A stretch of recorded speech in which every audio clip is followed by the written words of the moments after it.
Hello, my name's Olivia Mori, and today I'll be walking you through some special effects makeup focusing on bruises and abrasions. So the first thing we have here is a schematic. It's a rough drawing about the look that you want to proceed. This is one I did a while ago. We'll be working off of it. What's very important is liquid latex. We're going to talk about the different uses of it and how to make it most effective. First off, you're going to need some cotton balls, some tissue. You can pick either, but I prefer to use tissue, so in this video that's what I will be using. Make sure it is 2-ply or 1-ply. If it is 2-ply, make sure to tear it apart and get the thinnest material that you can. So let's get started. We will be creating a cut right here using our liquid latex and tissue method. So the first thing you want to do is get a good layer of liquid latex on your forehead. So it is very important to get a thicker layer because this is going to make it a lot easier to take off when you are done. Trust me, the thinner the layer is, the harder it is to peel off. It hurts and it's not good at all. But the thicker it is, the nicer it is. Easy peel, especially during the edges. If you make the edges thicker, it's easy to pick at and finally be able to just tear off. So once you get that good foundation, as big as you want it, you can move on to the next step. Make sure it's dry, a little tacky before you start placing anything on it. With your tissue paper, make sure you have it 1-ply like I mentioned before. Rip it up into tiny pieces. You don't want large pieces because when you place them on yourself, they can wrinkle and shape in different ways. So if you can work with smaller pieces of material and start doing layers, it'll be more effective. So as you can see, all you do is place a piece of tissue and then put the liquid latex over it. And then you do this over and over again until you have created a good thick layer that will be easy to cut through. This will create a nice textured skin. I honestly am not a big fan of this method just because of the texture that it does leave behind. It is very good for different types of wounds such as burn marks or scrapes where you do want that kind of texture to your skin. But if I'm just doing cuts or inflamed areas, I prefer to use the nose and scar wax, which we will talk about using later, but I wanted to show you this method first in case you enjoyed it. So once you have all your layers on, dry it off a bit, and we can move on to the next step. Alright, so next up, we're going to make it look a little more like our skin. We'll go in with the foundation. I started off with a darker foundation than my skin is just to see if I could color in the latex a little bit better, but then I started to notice it was getting a little too dark, that it didn't necessarily match my skin, so I went in with a much lighter color and covered that on top, and then just kept experimenting with the two colors until I got the exact tone that I wanted so that it would look much more like my skin. From then on, you just blend it out until you have the desired look that you were going for.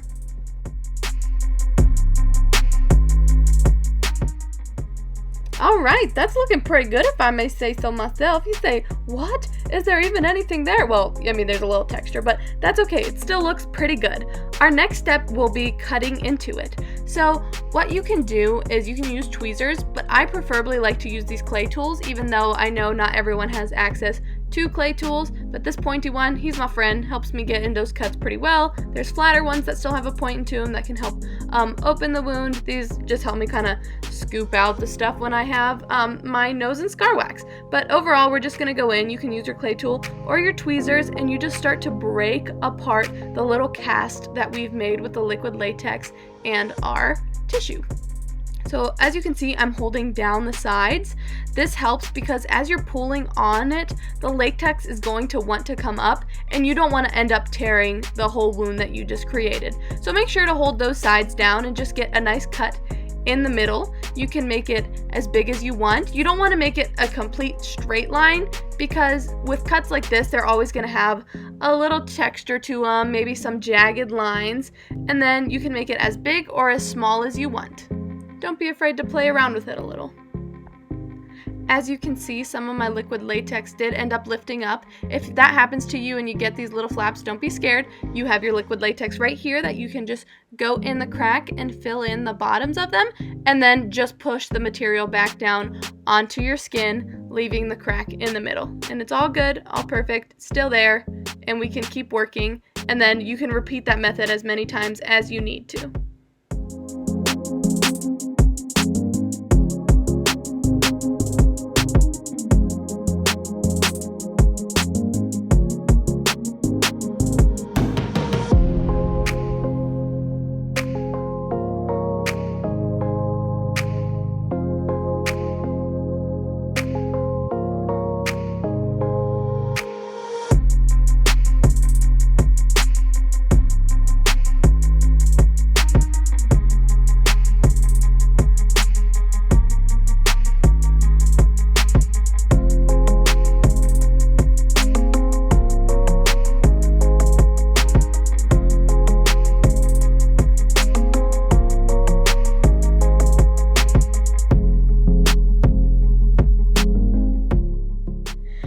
once you get your desired look from the cut, you're going to just like let it be for a little bit, maybe dry off. We can add a little more color into it. As you can see, I go through my foundation and just make it look a little more like my skin, get off all that little dry latex that you got on your fingers, and move on to our color palette. Here's the Ben Nye Bruise palette that we're going to be using. Make sure you have a little brush to go along with it. We're going to start off with this dark maroon color and our red color.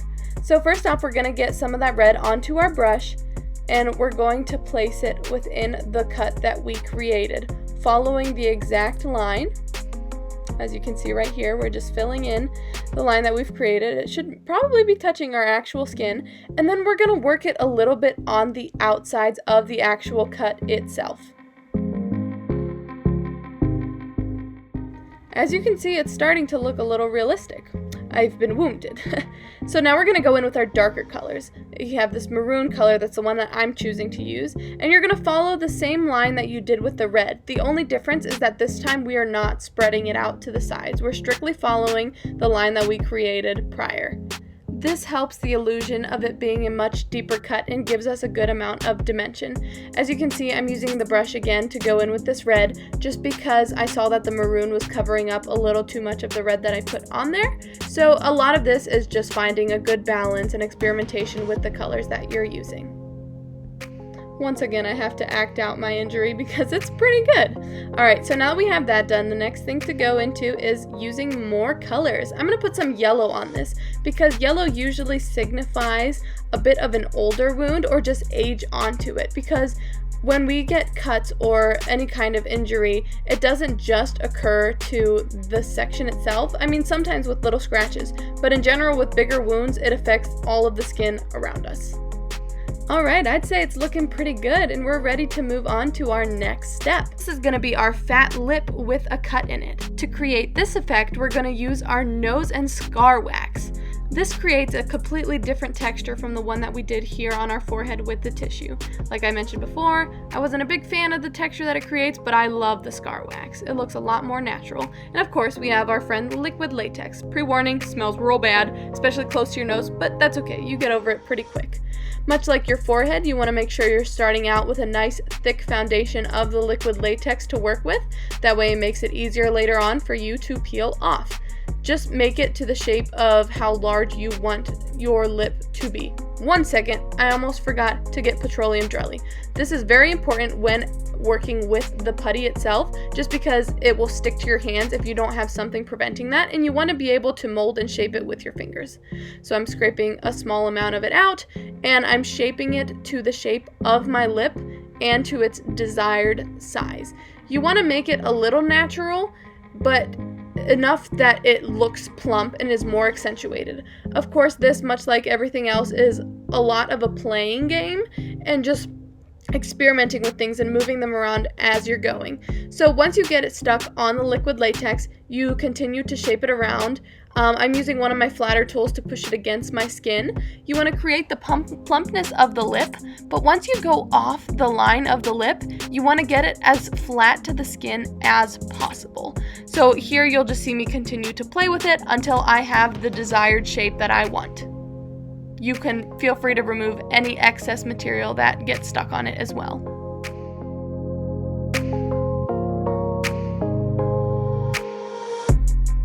And now we can move on to our second lip.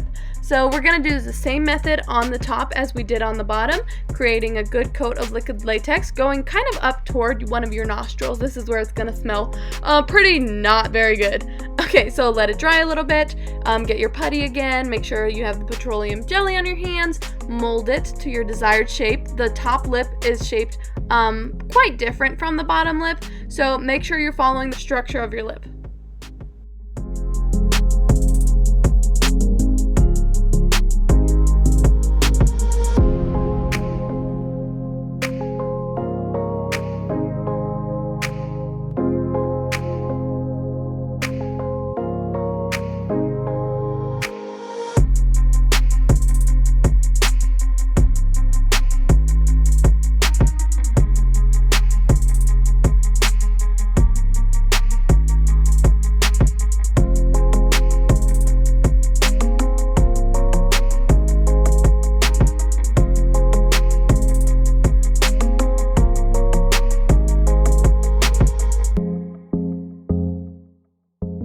can see, it took me a little while to find the shape that I wanted, but it's looking pretty good. Alright, so the next thing that we're going to do is make it look a little more natural. So we're going to use these mixture of foundations that I had to use before, and we're only really worrying about the outside of our lip because we'll have a different color for the intersections of our lip.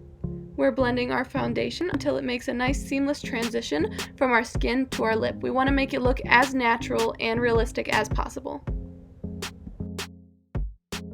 When you're done blending, we're going to go into our Ben Nye lip palette and go for our most natural lip. It's a nude lip that matches pretty well with our lip liner, but this time around we're not using lip liner. So once you get it open, as you can see, petroleum jelly made my hands super slippery, but I got it. Use a brush. Make sure you coat it very, very well, and then you're going to follow the design of your lips. Make sure you're following the structure that you created with the wax. Make sure you're not going onto the wax that is actually on your skin. There should be a differentiation from the edge of the lip to the actual skin around it. It's gonna take a couple of coats just to get it to look more natural because the putty is so much lighter than your actual lip tone. So don't be afraid if it takes a while to get to that color, and don't worry too much if it doesn't get super close because we're gonna have more of the bruising colors to add on later.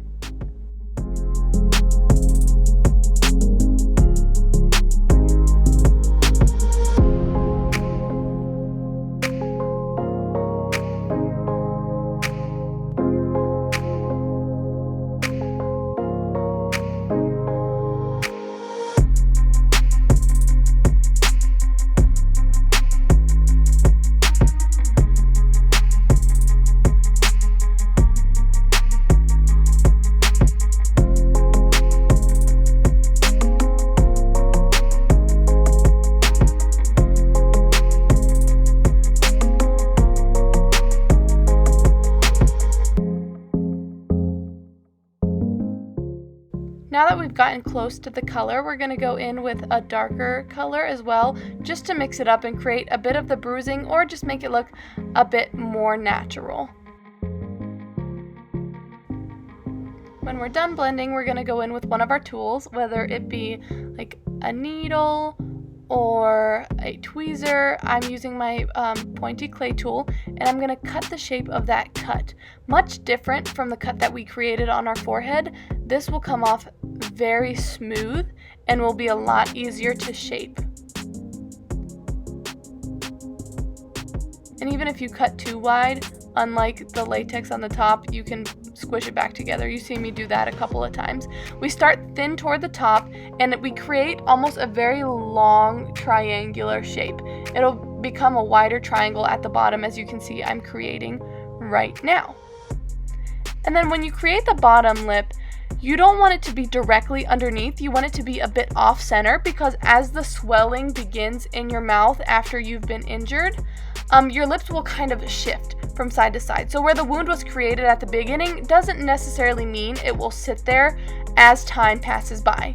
And then we're doing the same thing over here with our tool. We're just cutting into the section, shaping it the way that we would like, creating a bit more of a triangle toward the bottom.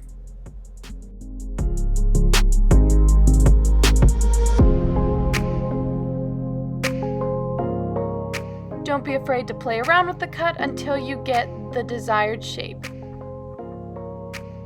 Once you've got that, we're going to go in and start adding our color. Much like our cut on our forehead, we're going to start with the red, following the line of the cut that we just created, and working our way more toward the outside.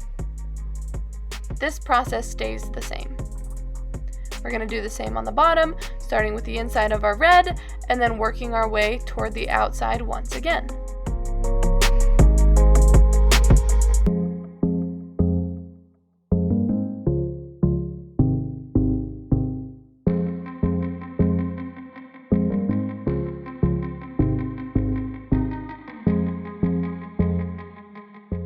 The next step is to go in with our darker color and then leave that to just the section of the cut. Remember, it's the thin line in order to create more of that depth within our cut.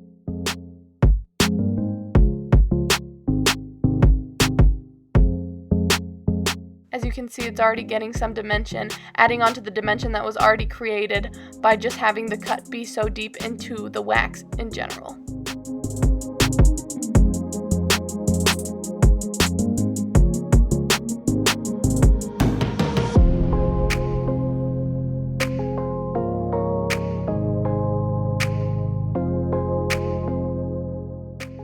One thing that really helps sell the look for me is blush. So what you're going to do with this blush is that you're going to take your brush, tap off the excess, and just cover the wound that you just made all over. This will create a very natural looking red tone and irritation to the skin that for some reason just makes it very, very compelling and natural looking. Like, look how much more the swelling looks. Like, it just looks so much more realistic, doesn't it? So we're just going to keep tapping onto that. If you have the wound on your forehead and you're like, oh, I'm going to put some on that later. I did that, so it's okay if you want to do that too. And as you can see, I'm still playing around with the colors because this is not by any means a short process. It's a lot of experimentation and playing around with the different colors, getting it to look the way you want it to. And I really want you to enjoy and have fun doing this look because it is such fun makeup, and the more realistic it looks, like the more excited you get about it and the more you enjoy it. So I hope that's the experience you're having right now. As you can see, I cannot get enough of the blush, but it is time to move on. So the next thing that we're gonna do is create a bruising on our jaw right here in order to make it look like we got punched. So what we're going to do with that is take our Bruises palette and start out with the yellow. This is going to give that nice aging to our skin so that we know that there has been an effect on the skin around it. So we're going to start with that as our primary coat. Get a nice base, and then you can start to add your different colors. With these, you want to use a smaller brush because if you look very closely at a bruise, it is very splotchy. It isn't usually even coloring, and we want to get all those broken blood vessels to show through. Of course, I'm using the blush again to create that like nice pink texture to our skin because it just makes it look so much more realistic. It creates that irritation. And then you'll see me play around with the colors a lot, and that's just kind of how the bruise has to work. You have to trial and error this thing until it is done, because it will take a lot of fixing, a lot of touching up, a lot of blending, and then recreating colors because you want it to be stark but not look fake. So you'll see me do like those thicker colors and then decide, looks a little unnatural, let's blend it in, try it again. And then once you get to the point where you very much enjoy the look, then we can move on. Like I said before, and I'll probably keep repeating over and over in this video, it's all about playing around and having fun with the look. So don't be afraid to experiment with these colors.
As you can see, it took me a while, but I'm finally happy with my bruise. And now it's time for the black eyes. I am so ready for this. It's one of my favorite parts. Of course, we're using the same palette, and we're gonna start out with this darker maroon color. And we're gonna create a line where we see the bag of our eye, because that's one of the more accentuated areas that comes from being punched in the eye or like near the nose. So we're going to very definingly create those lines. I hope you like that word, definingly. If it wasn't created, it now is. And then we're going to experiment with that same bruising technique we used on our cheek around the outside of the eye. If you want to feel around your eye for all the little places where the bone sticks out most, like that line where the bag of your eye is, well, there's a bone right there. It's kind of like the emptying of the eye socket. And then the one up by your brow, well, that's the rest of the roundness of the socket. Like, it's still sticking out there. So those areas are gonna get bruised a lot more easily than the other ones. So we're creating emphasis on those. We added some yellow colors as the foundation, much like our bruise on our jaw. And now we're putting all that blush around the area as well to create that irritation. As you can see, I'm adding more of our color on to the bag of the eye. I will most likely keep creating that color just because that's one of the things I like to emphasize most, and then going in with our other colors like our reds and like lighter versions of the maroon, or like just lighter dots, and we're creating that texture there. It looks a little over the top right now if you see all the little pinpoints, but as you blend in, it looks more and more natural. Another important thing to keep in mind when you're working with a black eye is to work over the bridge of your nose slightly into the other eye. We do this because when you get punched either in the eye and near the nose area, usually that bridge bone on your nose will immediately affect both sides of your eyes, just because that's the way our body reacts to it. It's just a general connection that happens. It's a very sensitive area on our face. So as we're creating that same bruising that we worked with on the jaw, we want to make sure not to reserve it only to one side of the face. It needs to bleed over a little bit into the other side. And then if you ever overdo it in any section or need to lighten up a section that is closer to like where a bone would stick out or where you would see shine, don't be afraid to go in with like a lighter concealer or even our white color. So now, like I mentioned before, we're going to keep accentuating those areas that I mentioned at the beginning, and we're going to keep using that bruising technique that we saw when we were making our bruise on our jaw. So just finding that experimentation, going around the eye, leaving higher parts like our cheekbone lighter. As you can see, when I added the bruising to closer to my cheek, it was on the lower half, and I left that cheekbone exposed because that would be a very, very shiny part. Yes, it is close to the bone, that like underneath of your cheek, so that would get bruised very, very easily. But the top of your cheek is where the shine would come through. So when you see that, you want to create that effect as well, especially when the lights hit it. It's just gonna pop. It's gonna look great. As you can see on the bridge of the nose, we're doing that as well because the bridge of the nose is also one of those areas that sticks out more than the rest of our face. So it will also get that extra shine when the light hits it. And like I talked about before, we are moving the bruising over into the other eye as well because it can't just be sectioned off to one half of the face. It will eventually affect both sides if the punch is very close to the eye and nose area. So we want to make it look as real and natural as possible, continuing to use that bruising splotchy technique. This is another technique you can use. It's with the splotching sponge.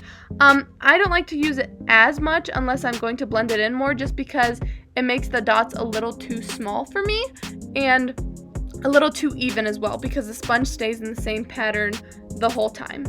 But it is a simpler way if you want to create more dots in a quicker fashion.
And now that I'm finishing up with my eye, I realize I can go into my lip area and take the parts that are plumping out the most and just add some shine onto those as well to create the same effect that we did with our black eye.